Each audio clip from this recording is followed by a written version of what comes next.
All right, welcome back, everyone, to another deep dive. Yeah, glad to be back. Today, we're going way back in time Oh, how far? to early Islamic history. We'll be checking out the Peak of Eloquence.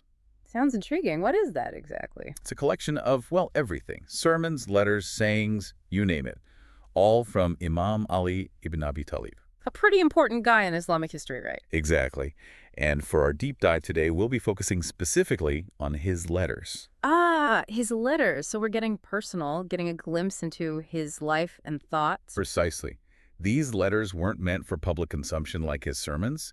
They give us a unique look into his leadership, character, and the world he navigated. Letters are like little time capsules. They are raw, unfiltered thoughts and reactions, showing how he applied his principles to everyday life. That's what makes them so valuable to historians, right? Absolutely. You get to see the practical application of his ideas, not just the theory. So let's get practical. What kind of stuff are we talking about here? Give me an example. Well, there's a huge range. You'll find military strategy, instructions on how to pray, even advice on managing public funds. Whoa, so these letters cover everything. They really do. But there's one that always struck me.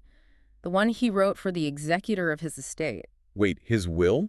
He put that in writing. He did. It's incredibly personal, which is what makes it so fascinating. So what's in it?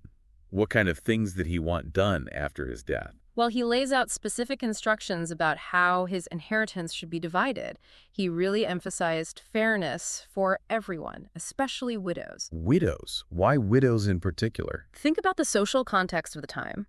Widows were incredibly vulnerable, often left with very little and facing all sorts of pressures from society. So he was trying to protect them. Exactly. He even went so far as to specifically say no one could exploit them for labor.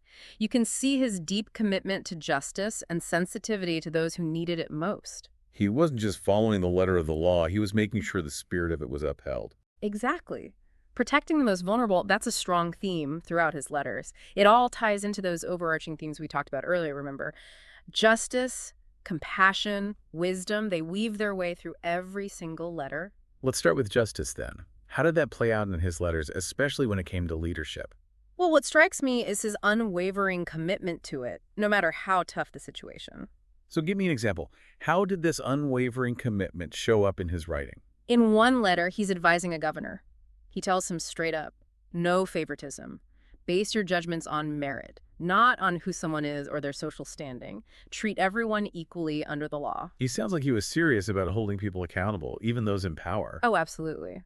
In another letter, he talks about the importance of punishing those who do wrong, even if they're close family. Wow, no exceptions. He really walked the walk. He did. And he also believed in transparency.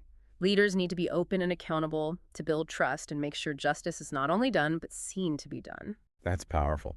But you also mentioned compassion alongside this strict sense of justice. How did those two things coexist? It's where you see the complexity of his character. He was tough on justice, but also deeply empathetic and compassionate. Do you have any specific examples of his compassion? There are a few.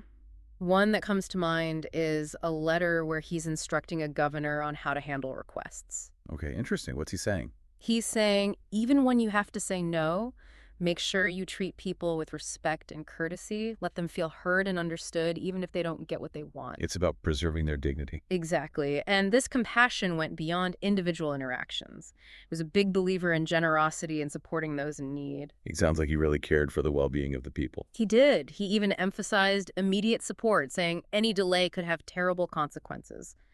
For him, compassion wasn't passive. It was about taking action. So we have justice, we have compassion, and of course there's wisdom. How did that show up in his leadership, especially based on his letters? Oh, his letters on governance and military leadership are full of it. His strategic thinking really shines through. Give me an example. What kind of strategic decisions was he making? Okay, so picture this. He sends out a letter to officials in areas where his armies are about to pass through. Makes sense. What were his orders? He specifically forbids any harassment or seizure of property from the local people. He was concerned about how his soldiers treated civilians. Absolutely. He makes it crystal clear. That kind of behavior goes against his direct orders. It undermines everything he stands for. It's not just about winning the war, it's about how you conduct yourself, even in conflict. Exactly.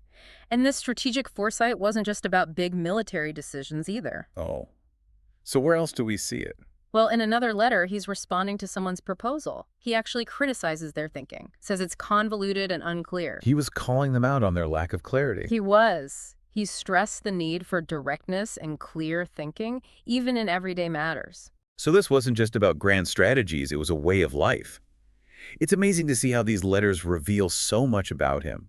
He was a leader who embodied justice, compassion, and wisdom, qualities that still resonate with people today. It really makes you think, doesn't it? These letters were written centuries ago, but the lessons they offer are timeless. They make you wonder how we can apply those same principles of justice, compassion, and wisdom to our own lives and decisions in today's world. It's a good question for everyone to consider. And for our listeners who want to dive deeper, I encourage you to explore Peak of Eloquence for yourselves. You might be surprised at how relevant these centuries-old letters feel to our lives today. Thanks for joining us on this deep dive. It's been a pleasure. We'll see you next time. See you then.